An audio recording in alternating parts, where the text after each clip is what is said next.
Work hard. Be somebody. Be something more than what you see in the mirror. Let the world be your mirror. Don't let them judge you, because the mirror can't judge you. You judge what you see in the mirror.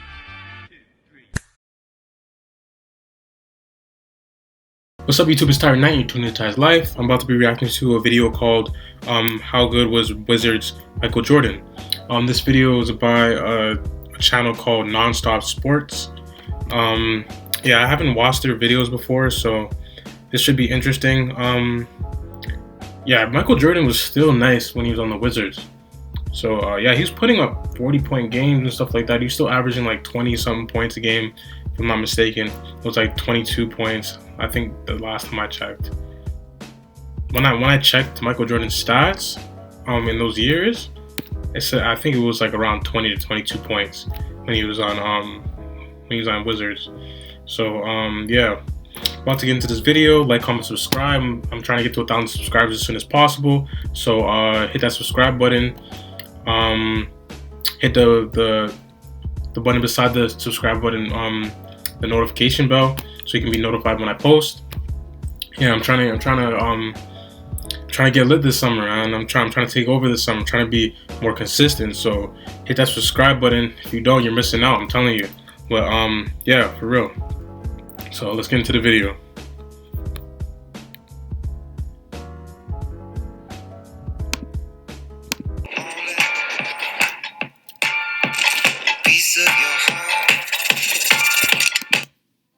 The Last Dance was one of the hottest documentaries this year, even though the real last dance of Michael Jordan happened 5 years after the story in the doc.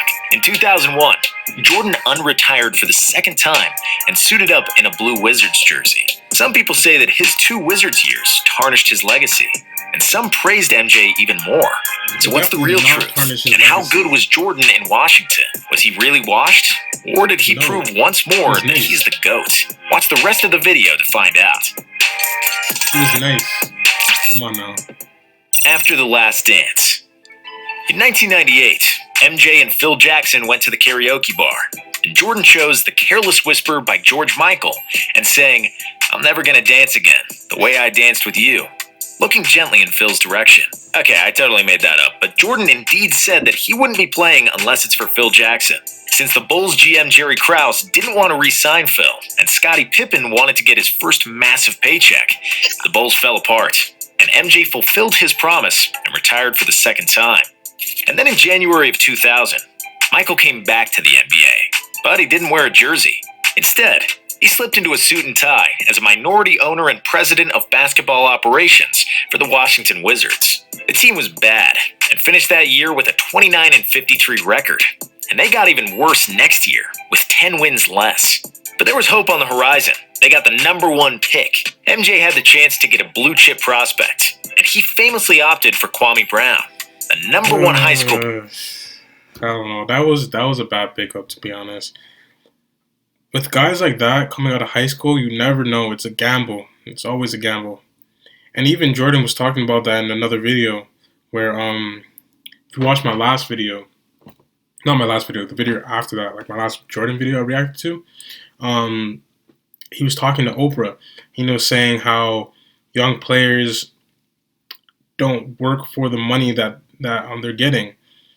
Jordan was saying he had to work for all the money he's getting. He had to go to work. In his rookie season, he averaged 28 points. He brought them to the playoffs in his second season, I believe, and then they kept on getting better. They kept on working their way up to the playoffs, and then he ended up making to the finals and doing those two three-peats.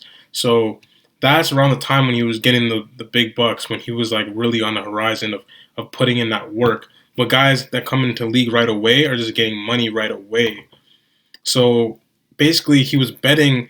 He was even saying like that's the business now.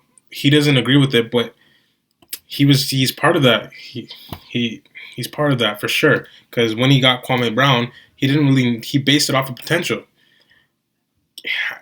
Yeah, basically, he just based it off of potential because he was dominating high school ball. But look at him. He's huge. Like he's probably like what, 7 foot, 290, something like that. Correct me if I'm wrong, but yeah, the guy's big. Like he's gonna get his in high school. So yeah, is what it is. But he based it off of potential. So I really did not agree with that pick. I can't remember who else was in that draft and who they missed, who they could have picked up. But all I know is that wasn't a good pick because he was, yeah, it was just based off of potential. Like Kwame Brown, I don't think Kwame Brown is that bad as everybody says he is, but he's not a number one pick. He's not a guy you can bet on for your organization to be a potential franchise player. He might have looked like that because he was that big coming out of high school and he was so dominant in high school. But you're just betting on him. Like honestly, Kwame Brown probably should have went to college, to be honest, so he can polish his game before getting to the NBA. But he never had a chance to do that because he just came straight from high school. So yeah, he was a bust, and it's what it is. But yeah. Player in the country. Jordan saw something in Kwame, and he believed he is the cornerstone that will immediately turn the Wizards into a winning ball club. Also, he knew a guy pretty good at basketball, a guy who was on the floor with the team at every practice, and who was itching to make another comeback. It's an itch that still needs to be scratched, and I want to make sure this itch doesn't bother me for the rest of my life. I'm just going to play the game of basketball that I love. It's not about the money. Indeed, it wasn't about the money. Jordan the GM gave Jordan the player the smallest salary on the Wizards, and MJ gave all of it to the victims of the 9/11 terrorist attack. It really was just about the game for him. And because of that competitive fire that never ceased to burn, and that voice in the head who kept telling him he is still better than the young guys who took over the league from him. Yeah, he didn't need the money. I'm pretty sure Jordan Brown was on the rise back then too, and he was getting money from like on the rise. He's probably making millions of dollars from his shoe deal. Cause after winning, going like doing two three-peats with the Chicago Bulls. So yeah, Jordan was probably making maybe millions of dollars around that time. So yeah. This is what it is. Like, he doesn't need the money, for sure. Just loves the game of basketball.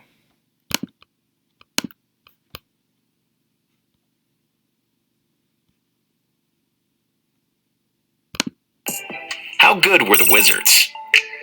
The Wizards had a young Richard Hamilton, who was in his third year, and who was turning to be one of the most promising shooting guards in the league. And that was about it when it comes to quality players with potential. The rest were either older veterans on their way out, or young role players. Of course, there was also Kwame Brown, who, by the time the season started, was already crushed by Jordan, who insulted him at any chance he got. Jordan never changed his ways, and just like he trash-talked all of his opponents, teammates, and Jerry Krause, he was maybe even worse to Kwame. The 19-year-old kid couldn't take it, and he played with zero confidence and was basically unusable on the court. Nobody on the team averaged more than 10 points that year, other than Rip Hamilton and Jordan. The Wizards were the same team that won 19 games the year prior, plus Jordan and Kwame. MJ thought it would be enough to be competitive, but he overstated his team and himself. Return of the Mac. Before the season, Jordan was working tirelessly to get himself in shape. He trained every day with his personal trainer, Tim Grover, and held private training camps with various NBA players to get himself in game shape. So, the season started. Jordan wasn't rusty. In the first 2 weeks of the season, Jordan scored over 30 in 4 of his 8 games. In the 9th, he poured 44 on the Jazz, picking up right where he left off in 1998. After the first 10 games, he averaged 27.4 points, 6.3 rebounds, 4 assists, and 2 steals. And it's... I mean, yeah, his team was still nice. I mean, this team wasn't nice. He was nice. He's still nice. It seemed like he had never left. He's still nice. Like, yeah, it seemed like he never left because he wasn't the same. He wasn't as athletic. He was just like, he still had the same skill set. Turnaround jumper. He can finish at the basket, do that same pump fake where he palms it in the air. That'll get you every time. Yeah, his mid-range game is still lethal. probably the best mid-range game of all time, and he still had that in his arsenal. So he still was gonna get his buckets. Feel me? As his stats were virtually the same to the 1998 regular season. He was in the MVP race and made it easy for the world to fall in love with him once again. However, his play wasn't reflected in the team record, as the Wizards only notched 2 games in the win column. They started the season 5-12 and were at the bottom of the Eastern Conference. Also, Jordan's stellar play at the beginning of the season wasn't sustainable at the age of 38. He was still Michael Jordan, but he wasn't Air Jordan anymore, or at least not all the time. Yeah. And even though his totals were still looking good, Mike became an inefficient volume scorer on a bad team. He shot 40% in those first 17 games, a landslide from his career average of 50%. MJ was still fundamentally sound. He could still see every play, and he was still 6'6", strong and confident. But he didn't have the same speed, and he didn't have the legs under him to shoot efficiently. But if you know anything about Jordan, you know that he hates losing more than anything. After those 17 games and a 5-12 record, the Wizards won 9 in a row. Then they lost a couple, and in the second of those 2 losses, MJ had the worst game of his career. In 25 minutes on the floor, he shot 2 out of 10 and finished the game with 6 points, which snapped his record 866 game streak of double figures scoring, and the media went ballistic. After the game, Jordan was down on himself. On the bus ride from the arena, he sat next to Doug Collins, whom he hired to be the coach, and asked him, "Do you think I could still play?" Collins said, "Yeah, of course. I only took you out because we were down by 25 in the fourth and wanted to keep you fresh for the next game." MJ was satisfied and said he did the right thing, but he needed the confirmation and the assurance that his coach still believed in his abilities. 2 nights later, he responded in a big way. He scored the first 3 times he had the ball, and he finished the game with 51 points, going 21 for 38 from the field. He was the oldest player ever to score 50 in an NBA game. He followed that up with a 45-point, 10 rebounds, 7 assists, 3 steal effort against the New. Okay, I didn't know about this. That's a crazy stat line. How old was he? 45 or whatever? 45, 10, 7, and 3. He almost had a 40-point triple-double. He could have had a 50-point triple-double. 5 more points, 3 more assists. Just adding on to that. But the 3 steals also, like, that's a crazy stat line to have when you're that old. Like, that's very active. Like, he had to play all those minutes, and it's very hard to get a triple-double, and he almost got a 40-point triple-double as a 40-year-old. That's crazy. That's ludicrous. Like, how do you do that? He wasn't the same Jordan athletically, but you can tell, like, his games where he's like goes off, where he still has that same skill set where he can just give your team 40. But like, from what I know about Jordan, he doesn't have a lot of triple-double games. So for him to get a 40-point triple-double at this age was very surprising. That's crazy. Jersey Nets, including scoring 22 points in a row during one stretch. In the game against the Cavaliers, the Wizards were down by 22 points in a row?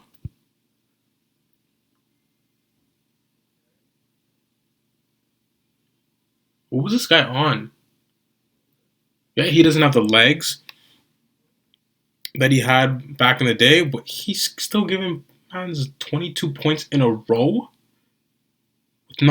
without missing. Back to back to back to back. That's torture. Whoever is guarding him, is getting.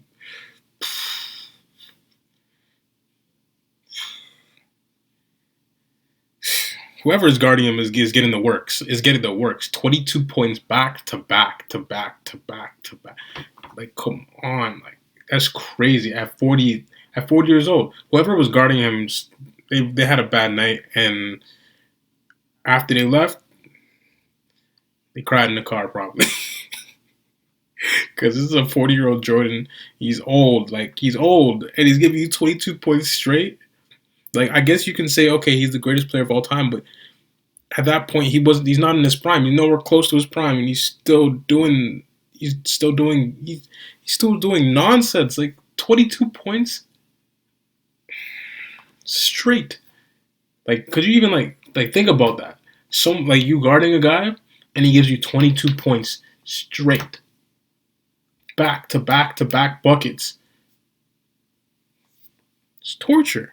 I feel bad for that guy. Points. Whoever was With guarding him. 1.6 seconds left, Michael then hit a mid-range jumper for the last buzzer Sean beater of Marion? his career in a game Wait, oh, was it that game? If it was Sean against Marion, his former club. that's crazy. After enduring Ron Mercer's trash talk and having his jumper blocked, he responded by pinning Mercer's layup against the backboard with 2 hands and trash talking him on the way back up the court. It was a game-winning play and one of the most spectacular blocks by Jordan, or anyone for that matter. It was even more impressive that it was done by a 39-year-old who spent his last 3 years playing golf, drinking, and smoking cigars. By the end of the season, Jordan notched back-to-back 40-point games, but also 4 more games where he failed to reach double figures. And that's where the answer lies about Jordan's time with the Wizards. Yeah, he could still play, and yes, he could still be dominant, but it wasn't the kind of dominance we grew accustomed to, and it didn't happen every game. Jordan finished the year early due to a knee injury that required surgery, and the Wizards didn't make the playoffs with a 37-45 record. MJ played 60 games in the 2001-02 season, and he averaged 23 points, 5.7 rebounds, and 5.2 assists. Those numbers look great in a vacuum, but when you look at Jordan's efficiency, you can quickly tell he didn't have an overly successful season. Jordan took 22 shots per game, far more than he should have for a player shooting 41% from the floor and 19% from 3. He was second to last in effective field goal percentage. Yeah, the 19% from 3, that's terrible. That's terrible. He wasn't really a good 3-point shooter to begin with. Like he was a decent 3-point shooter actually. He just didn't put up that much shots, and I think he had the legs. When his legs were so strong that like no matter where on the court, but from like the 3-point line to like mid range or whatever, he was making shots. He didn't take a lot of threes, but he still would be making them. But I guess now he's like, that's not his game to take threes, and I guess when he got older, he kind of had to take threes because he's not as athletic, and his shooting ability from the 3-point line kind of got exposed. Everybody knows that Jordan's not a 3-point shooter, but like now he's older, his legs are bad. He has to shoot threes. It's just like he's not a 3-point shooter at all. So I could get that, but that's not good. That's not good. That's how you know he's getting older. But yeah, his mid-range game is still crazy. That's what he's basically scoring 25 points off of just mid-range. He's been doing that his whole career, but it was like mid-range, give you finesse layups, dunk on you, he have a 3 occasionally here and there. So yeah, but 23, 5, and 5. That is ridiculous for a 40-year-old. Even though they're not winning games, he's still dominant. He's dominating his defender every game, basically. Just the 20 points in a row. That's mind-boggling. That's more than just dominating the defender. That's just like that's terrorizing the defender. That's bullying the defender. That's bullying. That's bullying. You're picking on the guy. You're going at him like 22 points straight, and you're not missing. Just telling them, give me the ball, give me the ball, give me the ball. He keeps on scoring. It was like, that's torture. Out of all players who qualified for the stat, and 169th out of 177 qualified for true scoring percentage. A whole lot of MailChimp smarts could mean even more sales. Working with videos can be frustrating. Luckily, UniConverter makes things simpler. With over 1,000... The real Last Dance.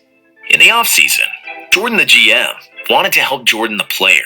He traded the best young player on the team, Rip Hamilton, for a more experienced Jerry Stackhouse. Trading away Hamilton was a mistake, and Jordan once again proved his short-sightedness in making decisions. The team wasn't that much better, and the season went pretty much the same as the last. Jordan, who was a year older and was battling a lingering knee injury, still had some juice left, but he had to squeeze really hard to get a full cup, and it didn't happen all the time. He scored over 43 times, becoming the first 40-year-old to score over 40 in an NBA game. He also had 7 more games where he failed to score 10 points. His defense wasn't at the level it once was, and numerous players took the opportunity to put up numbers against Jordan, something that was unimaginable in previous years. Kobe dropped 55 on him after Jordan taunted him that he could wear the shoes but could never fill them.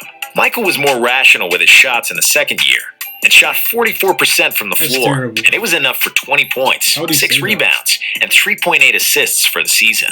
Jordan played in all 82 games, but once again, the team went 37-45 and didn't make the playoffs. The highlight of the year was definitely the All-Star game, where MJ was selected as a reserve after he rejected the offer from Allen Iverson and Tracy McGrady to take their starting spots. He ultimately accepted it from Vince Carter. At halftime, Mariah Carey performed a special tribute to him, donning dresses of both his rookie year Bulls jersey and his final year Wizards jersey, as his career highlights played on giant screens behind her. It was a proper send-off, worthy of a star that was Michael Jordan. In the game itself, MJ didn't shoot it particularly well, but he did score 20 points, and most importantly, hit a tough fall-away jumper over Sean Marion to give the East the lead with less than 5 seconds to play. It appeared to be a game winner, but the West scored again and prevailed in overtime.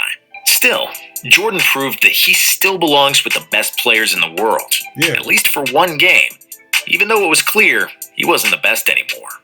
A mediocre dessert to a great meal. If you want a recap of Jordan's time with the Wizards, you'll get different answers, depending on who you ask. Jerry Stackhouse said that he wished he had never played in Washington, because everything was still going through Michael Jordan, even though it was obvious he wasn't the same player anymore. Kwame Brown was miserable during Jordan's years there, and his career would have certainly been better if he didn't play with MJ as a 19-year-old. The Wizards owner Abe Pollin wasn't thrilled with Jordan either, and he relieved him of his GM duties shortly after the last season of Jordan as a player. If we compare Jordan's last years to some of the other NBA greats, we'll see some similarities. The greatest players who ever did it, if they took care of their bodies, were still extremely effective at an advanced. Tim Duncan was named to the All-NBA and All-Defensive team in 2015 at the age of 39. Kareem made the first team All-NBA in '86, also age 39, and he averaged 26 points in the playoffs that year. Karl Malone averaged 28-5 at the age of 39, so it's not unusual that Jordan was still able to play. But maybe the best quote about Jordan's Wizards years came from his agent, David Falk. "I just don't think it was a good dessert to a great meal."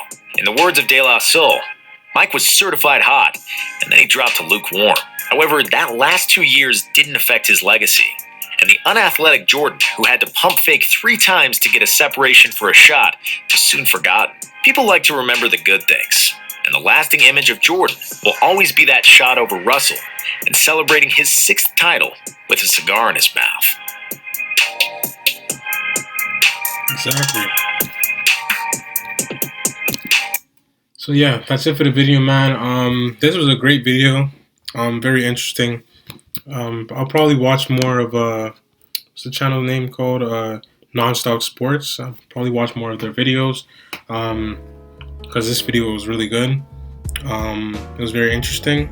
So yeah, like, comment, subscribe, share. I'm about to trying to get to 1,000 subscribers as soon as possible. So yeah, hit that subscribe button, hit the bell beside the subscribe button so you can be notified when I post. Yeah, stay blessed, stay lit, and I'm out.